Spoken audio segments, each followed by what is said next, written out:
Hello and welcome to another English class. Today we are looking at indirect ways of asking questions.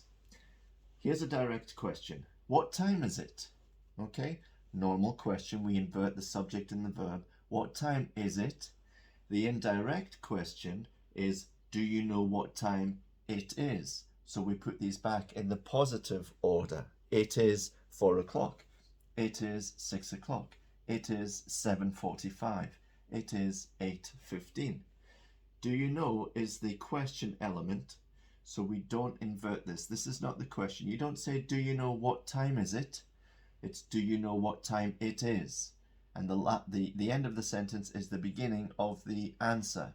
It is 3 o'clock. Where is she? Could you tell me where she is? She is at work. She is at the restaurant. She is at home.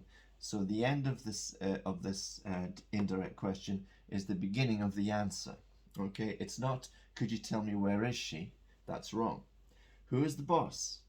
I wonder if you could tell me who the boss is. The boss is Jonathan. The boss is Sarah.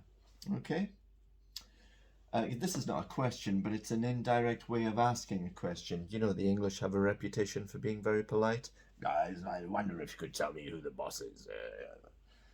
How much is it? Do you have any idea how much it will cost? It will cost £5, €5, $5. Not nowadays, more like 50 now. Do you have any idea how much it will cost? This is actually very interesting. For example, your child says, oh, Mummy, I want to go to, or Daddy, I want to go to New York. Let's go to New York. And you say, do you have any idea how much it will cost?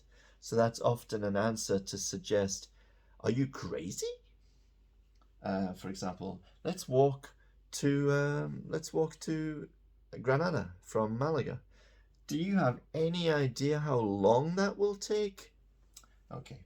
So these are indirect ways of asking questions. Now, be careful. These are all using the verb am, is, are. To be, basically. Am, is, are. I've used is in all of them, obviously.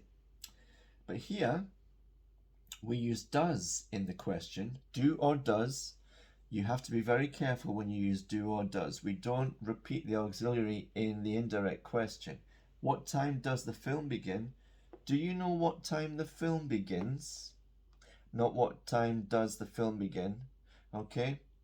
What time the film begins? The film begins at 11 o'clock, okay? Because we don't use do or does in positive sentences unless it's for emphasis.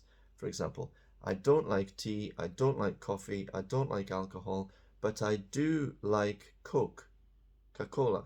Sorry. Or for example, when you want to contradict someone, oh, he doesn't like coffee. He does like coffee. He does like coffee. Is saying he does. So when you emphasize something, you can say that as well. For example, oh, I do like your new jacket. You know, it's just saying I like your new jacket, but you're emphasizing. So we can use do or does for positive sentences for emphasis or contradiction, but in ordinary circumstances, we wouldn't use do or does in positive sentences. The film begins at 5 o'clock, not the film does begin at 5 o'clock, okay? Unless someone says it begins at 6 o'clock. Or so someone says it doesn't begin at 5 o'clock. It does begin at 5 o'clock, because I checked it. Oh, I thought it was 6. No, you really are. All right, now, what do you mean? Please tell me what you mean, not what do you mean. Please tell me what you mean. Okay? So there you go. Indirect ways of asking questions. I hope you enjoyed that. That was my first class for 3 weeks because I've been busy doing other things. So subscribe to the channel for more English videos. Hit like. Share this with anyone you know who's learning English. And leave a comment if you have any doubts or questions. I'll see you soon for another English video. Have a lovely day. Bye-bye.